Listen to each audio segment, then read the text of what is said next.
May mga dumating sa akin mga parcel. So, ito yung mga bago kong binili kasi kumita ako sa mga clients ko, kumita ako sa mga racket ko. So, marami akong naging clients. So, nagdagan na naman yung mga gamit ko sa pag-makeup. So, bumili ako nitong maleta sa kaibigan ko. Factory sale siya, kaya mura lang siya nakuha ko. So, meron din siyang libreng yung panlagay sa leeg. So, magagamit ko din siya kapag... So, ito na nga mga kadiluto na ang kangkong chips. At syempre, nilagyan ko siya ng flavor, ang cheese flavor. So, itong cheese flavor na ito yung natira nung gumawa ko kung maaalala nyo, nung gumawa ko ng cheese stick. So, sayang naman siya. So, tinapi ko siya. So, pwede pa naman siyang gamitin. So, ito na nga yung pinakahintay ko, ang It's Tikiman Time. Tikiman Time na. So, si Alia naman titikim. So, ano masasabi mo sa lasa? Ang sarap, di ba? O, patikim mo sa mga kay friends mo. Dali. Kaya ano kala, Sophie. Dito, Sophie, punta ka dito. Tikman nyo. So, ayan. Titikman ng mga friends niya. So, ayan. Patikim mo sa friends mo. Kangkong chips. Sarap. O, di ba? Ang sarap. Tama, tama.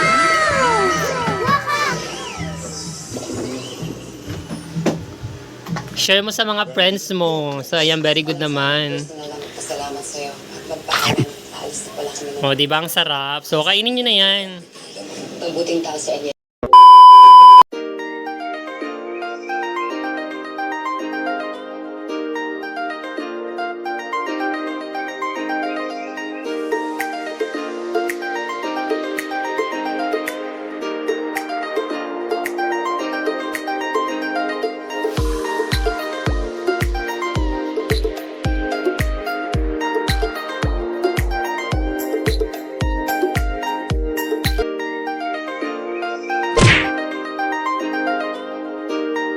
Naira Marquez.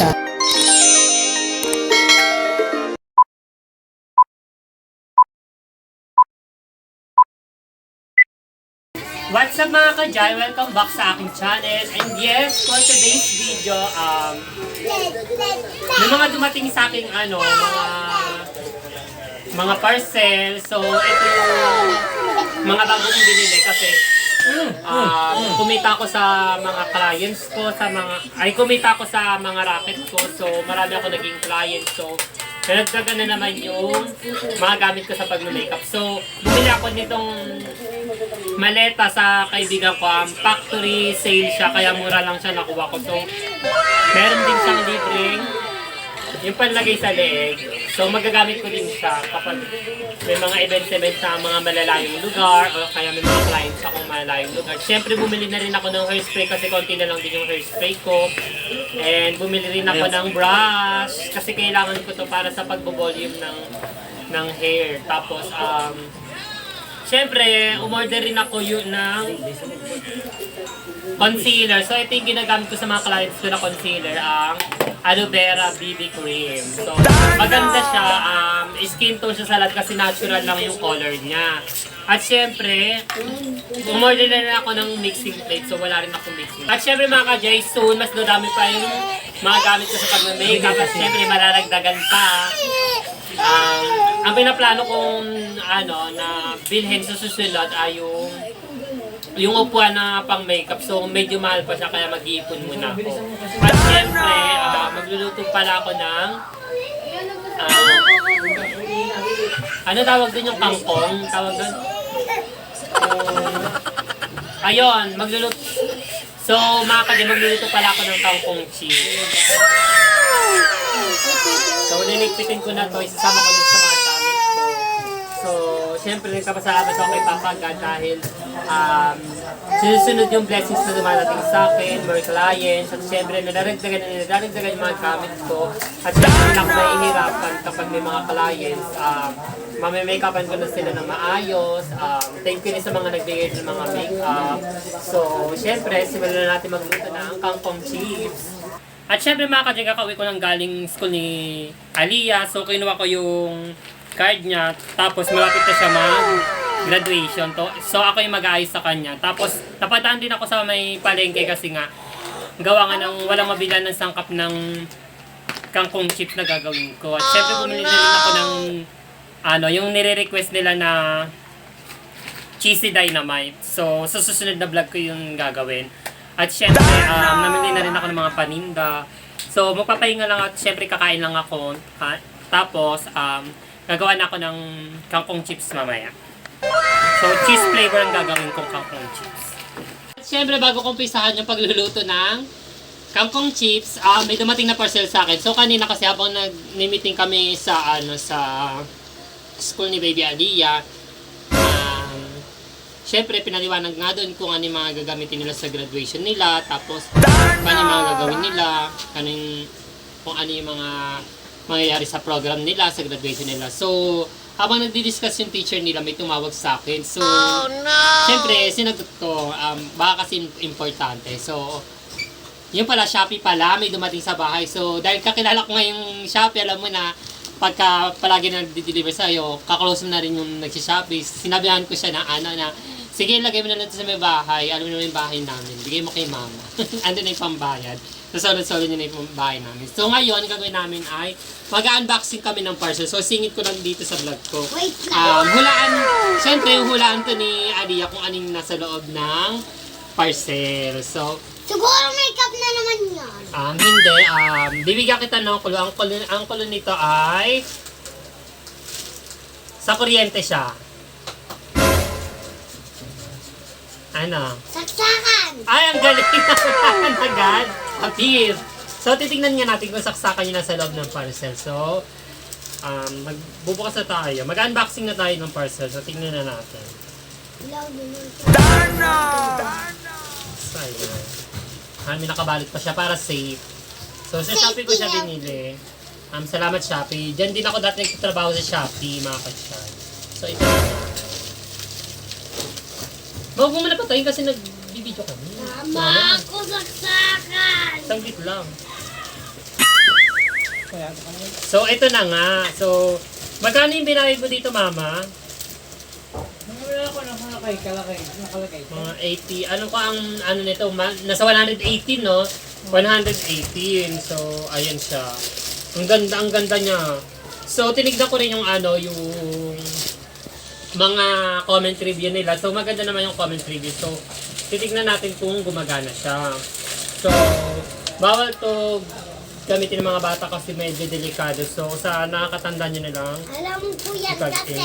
Kasi So, pagka hinawakan mo ito, makukuryente ka.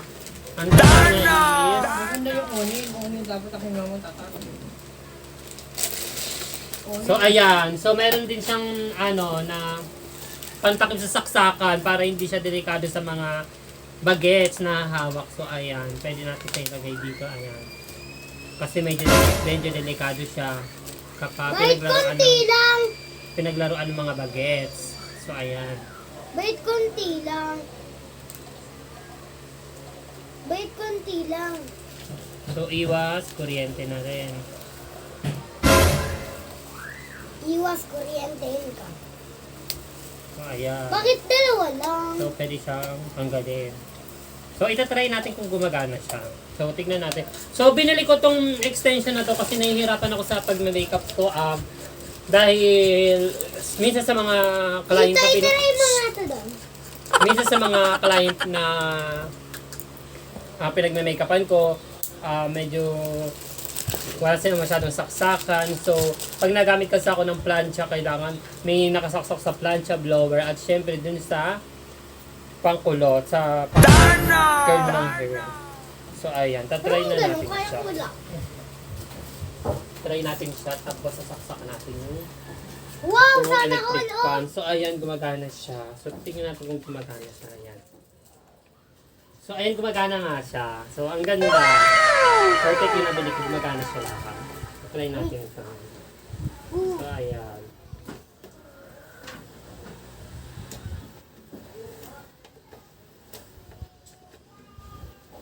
So, gumagana siya lahat. Lagay mo yan. Lagay mo yan. So, syempre, nagpapasalamat ako sa mga clients ko kasi di sila nagsasawang magpaayos sa akin. So, more blessings ang binibigay nila sa akin. Unti-unti kong nalaragdagan yung mga gamit ko sa pagme-makeup ko. So, thanks din sa kay God sa blessings na binibigay niya. Siyempre, hindi na rin ako mahihirapan mag-ayos sa mga clients ko kasi unti-unti nang dumadami yung makeup ko. At siyempre, magamit ko sa mga makeup. So, maya-maya, papahinga lang ako. Tapos sasikasin ko lang yung mga paninda ko. Maya-maya magluluto na ako ng kangkong chips. At syempre mga kadyo, umpisan ko na ngayon pagluluto ng kangkong chips. So, mamimili na ako dito yung mga pwedeng gamitin sa paggawa ng kangkong chips. At syempre, hugasan ko siya para makasigurado tayong maninis ang ating lulutuing kangkong chips. So, hugasan pa natin siya kasi binabasa natin doon sa may palengke. So, kailangan natin siyang hugasan. So, mamaya magtikman muna ang kangkong cheese na gagawin pa na cheese flavor. Siyempre mga kadyayo, hugasan lang natin isa-isa. Yan, simulan natin hugasan. At siyempre puputulin natin siya mamaya-maya. Siyempre dahon lang kailangan natin prituhin. Tama ka, Julius. Tilagyan ko siya.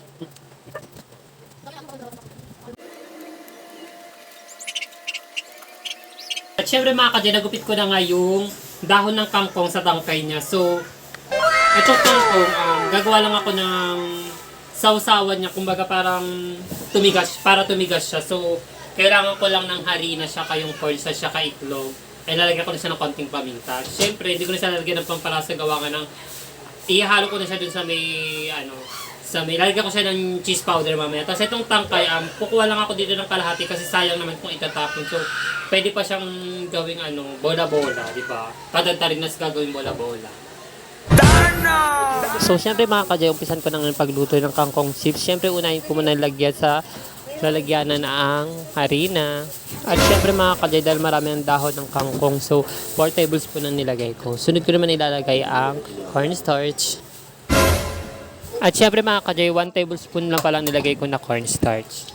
At syempre mga kadya, sunod naman lagyan ng itlog. So isang itlog lang pala yung nilagay ko mga kadya. At syempre mga kadya, sunod naman ilalagay ang pamintang pino. So 1/4 tablespoon nga pala nilagay kong pamintang pino. At syempre mga kadya, ilalagyan ko na rin ng konting pampalasa kasi baka din nila magustuhan ang cheese flavor. At syempre mga kadya, ilalagyan ko na siya ng konting tubig at hahaluin lang ng mabuti.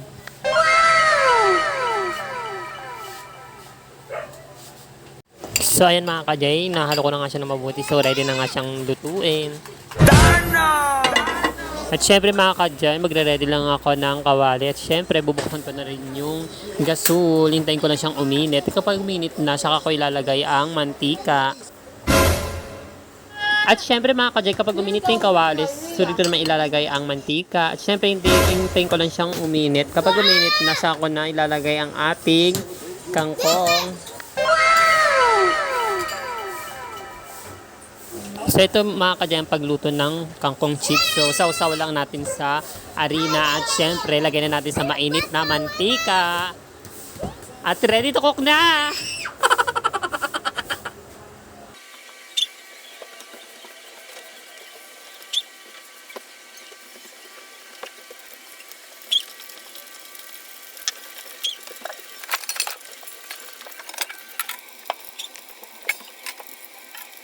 At syempre mga kadya, malapit na maluto ang ating kangkong chips. So maglalagay lang tayo ng strainer sa gilid para matanggal ang ating mga mantika.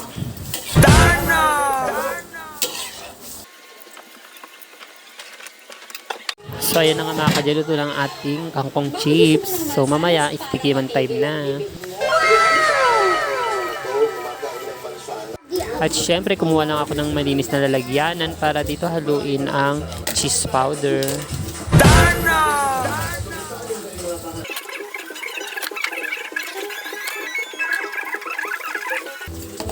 At syempre mga kadya, takpan lang natin at syempre hahaluin. So ayan mga kadya, kumapit na ang ating cheese powder sa ating kangkong chips. So ready to eat na siya.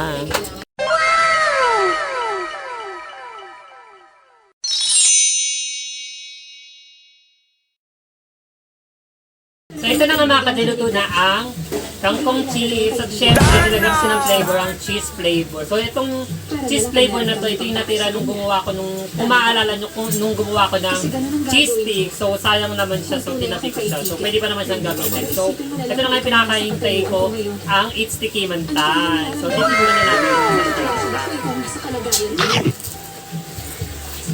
yung dami mga kaday, ang crunchy niya. Kaya nyo na ito mga kaday. Ito yung nakalaan na pinakita sa kay MJS, yung owner ng kangkong chips. Tapos, lumago na lumago yung kanyang product at nagustuhan ng mga tao. So, masarap pala talaga siya. So, pwede pala natin gawin sa bahay natin. Sobrang easy step lang talaga. Tapos masarap na, healthy pa. Pwede sa mga bagets. So, kahit tayo mga kajay.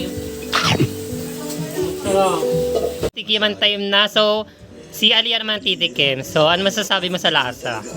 Ang sarap, di ba? O, patikim mo sa mga kay friends mo. Dali. Kaya ano kala, Sophie. Dito, Sophie, punta ka dito. Titikman nyo. So, ayan. Titikman ng mga friends niya. So, ayan. Patikim mo sa friends mo. Kangkong chips. Sarap! O, di ba? Ang sarap. Tama, tara! Kuha ka! Share mo sa mga friends mo. So, ayan, very good naman. Gusto na lang magpasalamat sa inyo at magpaalam. Aalis na pala kami ng O, di ba ang sarap? So, kainin nyo na yan. Ang buting tao si Elias. Hindi siya mahirap Cheese flavor yan. PM sa GMA Prime. At syempre mga ka-Jen, natapos na rin yung buong araw. Marami akong nagawa, maraming blessings ang dumating. At syempre, nakapagluto na naman tayo ng bagong luto, ang kangkong chips. So, crispy siya, tapos masarap yung combination niya kasi nilagyan natin ng cheese powder. So, nagustuhan naman ng mga bagets, syempre, ng family ko. So, syempre mga ka-Jay, soon, mas bongga pa yung vlogs namin. At syempre, more contents. Marami tayong nakaabang na content sa mga susunod na video. More blessings sana. At syempre, para sa mga hindi pa nag-subscribe sa aming YouTube channel, mag-subscribe na kayo para updated na kami sa susunod namin mga vlog. At syempre, don't forget to follow May fan page, TikTok, and Instagram. yes, sila mga kajay. Babush!